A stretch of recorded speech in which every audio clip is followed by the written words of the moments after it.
Today on Hampton Roads Business Weekly, we spend time with fitness model and entrepreneur Ashley Horner. Plus, getting students interested in manufacturing. We have that and more on Hampton Roads Business Weekly starting right now.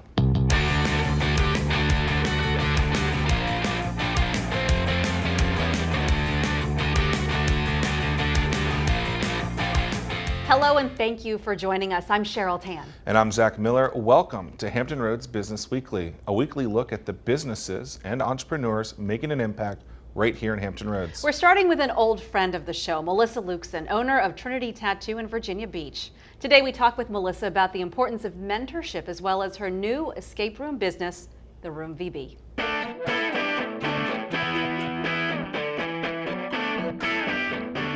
Melissa Lukeson, you and your husband Dave are co-owners of Trinity and Trilogy Tattoo. Both are tattoo studios in Virginia Beach, and you've been very successful. I know you mentioned that within 3 years, you took your business to 7 figures. It's pretty impressive. How did you do that? A lot of hard work, a lot of hours, not a lot of sleep. We also had a business mentor a year before we actually ever opened our business so that we could stay on task. And then we just continued because we found the value in that. So having great staff, I mean, obviously that helps. And we've had lots of ups and downs in the process of, you people come and go and you're trying to build that business, and it's challenging, but it's fun. It's kind of having the whole picture, having the customer service piece in place, which I know is so valuable to you. Absolutely. Staff. And having someone to kind of guide you along the way. But I know you're also embarking on something new. You're going into another direction as well, which people might be like, no, don't. But no, you're just adding to your roster. Just adding, absolutely. Just adding to it because there's only so much development you can do once you get your business. You're always constantly developing and helping everyone in the business continue to be successful, make sure your business is successful. But I have a lot of passion for leadership development and mentoring. So for me, I set the processes in place, have the great staff, got to a good place, and then I want something else to do. People think I'm crazy, so a little bit, yeah. A little bit. And so where is that next move? The next move is to the Room, and we opened, it's an escape room concept, but I want to focus a lot on corporate training and development and actually doing some very focused things with some companies that want to develop their staff, and maybe they don't have the time or the resources, but they have the desire. So I know that your expertise is in strategies and processes. How do you make that tie in as far as a very different business that you have in Trinity and Trilogy in Virginia Beach and then moving it into something more corporate with the Room? It's actually quite interesting. Business is business. One thing that we have found is that the foundation of how a business is structured is the same. It doesn't matter what kind of business. There are definitely some things within tattooing that does not apply, obviously, out to other things, same as my previous field, but the core of how to grow a business and how you want to do some personal development, whether you're in management or just an employee that is part-time even, that if you spend and invest in those employees, just like we've done in both of our businesses, your business will grow exponentially. Any words of advice for those who are watching and wanting to learn as far as how to grow and get to that next level? I would suggest definitely finding a coach or mentor. And I think that it's one thing that's really important is a lot of business owners, even at a certain level of success, people ask me still, why do you meet with your business coach every 2 weeks still, 6 years later? And I'm like, because I still need him, because I need that other voice. I need that other removed third party to make sure that I'm looking at things objectively. And I think a lot of small business owners make that mistake by thinking that they have everything in the bag, or they have reached what is considered to be their peak or their pinnacle. But I think you can always grow. Melissa Lukeson, thanks so much for your time. Thank you. Coming up, I head on over to ECPI to talk about their initiative to get high school students interested in manufacturing. It's next after the break. So we're back 2 years ago, and you guys are having manufacturing day, and you guys see that it's going great, but maybe there's a way to solve a different problem. What was that problem, and how did you guys decide to solve it? What would probably best to do is bring why we did manufacturing day. Yep. We needed to help manufacturing showcase to the young people today what manufacturing is about. Unfortunately, parents and maybe even guidance counselors today think of the old manufacturing, the dirty, disgusting. It's not that way any longer. So it became evident to us several years back that in order to get the young people involved, we got to show them what it looks like today. So we created Manufacturing Day. Manufacturers came here to show young people what it's all about. And from there, you guys decided this is something that you wanted to not only provide to your students, but have them have a resource that they can do more with over the future. We saw it as an opportunity for the students, a chance to give them some type of focus for their future. Those kids that really wasn't for sure if they were going to be going to college, instead of graduating from high school and then not having a job, with industry certifications, they were able to go out and get a real job and make me real money. Then along with that, if they decided that they wanted to continue it, they could continue the program through ECPI and get an associate's degree or even get a 4-year degree. And you said that, for the parents that were growing up, they looked at manufacturing one way. It's a little different now. It's mechatronics is what you guys call it. Yes, sir. What is that today, and how has it kind of changed so it's more of a sexy thing rather than something where people said, oh, we don't want our kids to go into that? Well, the old manufacturing was basically gears, pulleys, wheels, and lots of heavy equipment that had to be timed and moved. And over the years, the technology of computerization entered into the field to the point where now computers actually virtualize things instead of everything being real. So the machinery can adjust almost in real time and in some cases in real time. So it's a combination of computer science now, electrical engineering and mechanical engineering that makes automation work. And by the way, mechatronics is not just in manufacturing, it's in the car you drive, because there's computers in there running your engine controls and your anti-lock brakes as 2 examples. For a student that's going in here, whether it's in high school or higher education, what kind of job can they expect, and how do you guys funnel them into those kind of next steps so that they're not just learning, but then they can take this practical use into Well, next the hope jobs? of this program is to get the students interested enough in the industry to get into the entry-level positions. And having been from manufacturing most of my career, I have seen some of the best technicians come out of that environment where they get in there, they get some self-confidence, which a lot of them, they don't have that confidence. When they build it, they're willing to go up the ladder and learn more and more. Some lead to degrees, some lead to management roles. And some of the best people I've ever had in manufacturing came up that way, not straight out of school. But right now the skills demand is so high, there's very unique skills, just robotic programming by itself. If you had that skill alone, there's plenty of jobs out there. You almost can name where you want to go to work as long as you got the soft skills along with it. So why are there so many available jobs? You talk about 1.1 million jobs being available potentially in this industry. Why are there so many jobs? How are we going to fill them? How are we going to do these things and keep innovation, keep growing? Well, there's 2 things that the 1.1 million are based on from that Bloomberg report. One is the people like myself who grew up with this technology. We're all getting ready to retire. So you got all those people who are going to leave the industry and they haven't done a good job, and they'll admit it. I was part of that where we didn't do a good job training for the future. But in addition to that, technology kept becoming a larger and larger and larger and a more critical piece of the business itself, to the point where it's outpaced us. Even if the people all didn't retire, which is not possible, there's still not enough people to take over. So, and it's not stopping. It's a lot of people talk about technologies. Well, you got to stop the technology. No, all rules-based activity is slowly but surely going away and being replaced by automation. What are you guys learning from the students? Are you guys learning from them, and then are they teaching you guys how to do these things yourselves? What are you guys seeing that the students are doing and learning, and how are they teaching you guys to stay on your toes?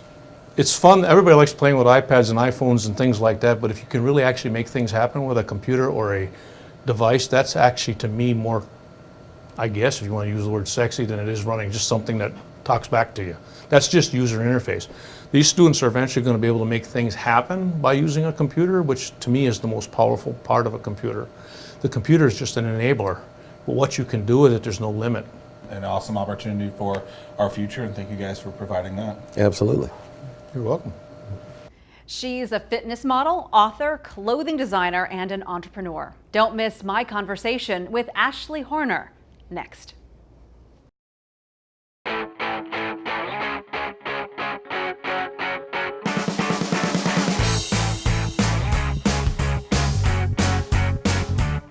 We are back with Ashley Horner, a business owner in Virginia Beach, also the owner of an online business that is very successful. Yes. And Ashley, thanks so much for talking with us about this. Thank you. A lot of folks want to have an online business, that passive income, but they don't know where to start and they don't know how to grow. Yeah. So take us back 4 years. Where were you then? Okay, so 4 years ago, I just signed with bodybuilding.com. And so everything that I do, like the core of everything that I do is fitness related. And social media, there wasn't really an Instagram yet, or if there was, it was like brand new. Facebook was really big and it was kind of like picking up steam. And so I started posting my training on Facebook. And at the time, like people, or like my followers, which was like very, very small, they wanted to know like how I was doing my training. And I genuinely wanted to help those people, but I did not have enough hours in the day to be able to help those people. So what I did is I bottled up all my training. It was actually more like a journaling. Like I journaled my training for 12 weeks. Wow. And I journaled my feelings, my emotions, kind of everything that I was going through. And I put that into like a PDF and I sold that as what I didn't know then, but it was an ebook.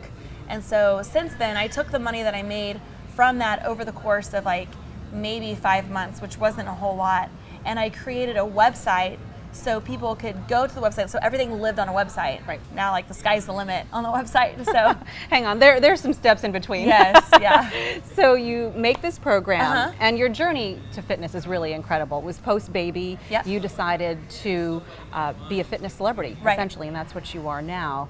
And growing Facebook and Instagram is no easy feat. So talk about some numbers that you have right now, and some of the things that you did to grow those numbers. Yeah, so on Facebook, it's close to 1 million. Instagram, it's about 500,000. And then I have a good following on Twitter. I have a couple different Facebook pages. So what do the So- numbers mean? It's impressions. Like honestly, the numbers. Like people think that, and what companies are realizing, especially the companies that I represent, that somebody could have 1 million followers, but it's your engagement with those people who follow you. You know, it's about having. It's just more than just about getting likes and or comments, but it's a place where they can come to feel like that they can get to know you in a sense, and so it just all happened organically. I really didn't know. I knew I wanted to do something in the fitness industry. I realized really quick that like fitness modeling didn't make a whole lot of money, and so I had to do something a little bit different. And that's whenever I created my training programs. Mm-hmm. What is that connection? What do you think about your story connects with so many people? I think because like I struggle too. I struggle just like the person next to me, and I would never make myself out to be like that I'm perfect, because I'm not, or that I have days where I don't want to wake up and train, or that I don't want to wake up and work. We all have those days. But I think that, one of the most important things for me was I wanted people to realize like that what I do is real life, and anybody can achieve what I have, and they can do what I have, and they can, run like I run and lift like what I lift and run businesses like I run them, because I do it. Like I'm real life, like I'm a real person. And so that was really important whenever I started growing my social media. In the beginning, were you surprised at how that translated into real money? Yeah, actually, I remember. So at the time, I was a floor trainer. I wasn't making any money. I couldn't even pay my rent. I had 2 little boys. I was a single mom. I had 2 little boys that I was trying to raise, and I remember I put those training programs kind of together as a PDF, and I think like for the week, and I had exact numbers like that I had to make in order to like pay my rent and stuff for the week. So I had it like all broken down, And I started selling those trainers, and I think I sold like 8 in the first week. And I called my mom like crying. I was like, "Oh, you'll never believe, like, I sold," and I sell them for $100, so I made $800 in 1 week. And I don't think I ever made so much money in my life, within like a short amount of time. And my mom goes, "You know what, honey, that's great." She's like, "What are you gonna do next?" you're gonna flood the market. She's like, what are you gonna do next? And I was like, okay, like, are you gonna like be excited for me? Because like I'm really excited. But she was right, you know, like I had to continue to think forward and be like, okay, what's the next? Like, what am I gonna do next? And so it went from having one trainer called Becoming Extraordinary. Now I have like 13 trainers that I saw online, plus like a kids training site and so much more. So what's next? I can't tell you. Just check into your websites, Yes, right? yeah. All of your social media Yeah. channels. Yeah. Congratulations, Thank you. Ashley. Thanks so Very much much. for sharing. Yeah, thank you. Hey, what's up, Hampton Roads? We want to hear from you. So if you have questions or comments during the show, tweet us at HRBizWeekly. Welcome back. Every entrepreneur wants to grow their business, but growing too fast can be dangerous. I spoke with Dr. Gregory Stone, professor at Regent University, about the right way to put on the brakes.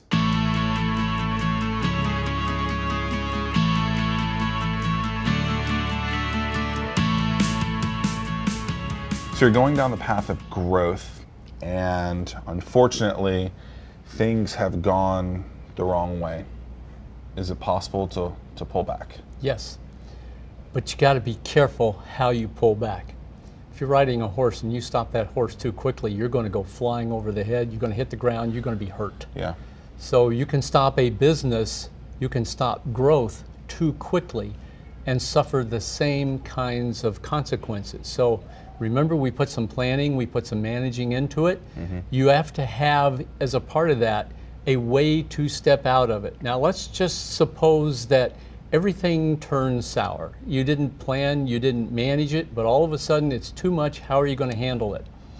Look at how you can work with the person who placed the order and say, can we split this?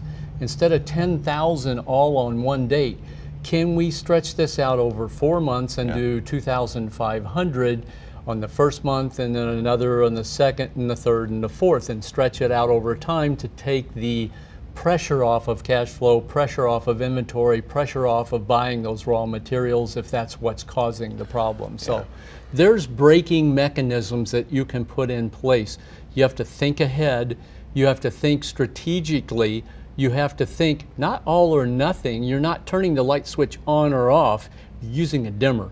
How can I pull the power down, keep everything moving until we get to the other side of all this order fulfillment in some way? I think a lot of business owners think that it's too difficult to have both sides of the equation be, win-win situations.